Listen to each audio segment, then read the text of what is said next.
आपके मंत्री मेरी मां का अपमान भरी संसद में करते हैं।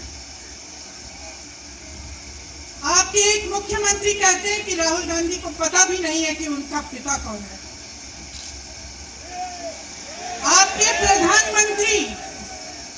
प्रधानमंत्री भरी संसद में खड़े होकर कहते हैं कि ये परिवार नेहरू नाम को इस्तेमाल क्यों नहीं करता। पूरे परिवार का अपमान करते हैं।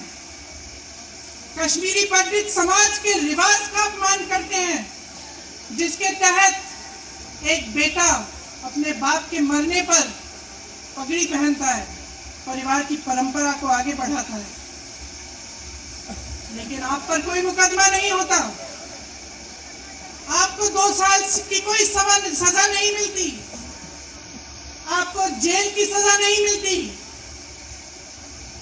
आपको संसद से कोई बाहर नहीं निकालता, आपको मना नहीं करता कि 8 सालों के लिए आप चुनाव नहीं लड़ सकते।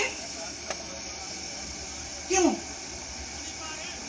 मैं पूछना चाहती हूं क्यों? आज तक हम चुप रहे हैं, हमारे परिवार का अपमान करते गए। मेरे भाई ने क्या कहा? संसद में वो मोदी जी के पास गए और उनसे गले लगे।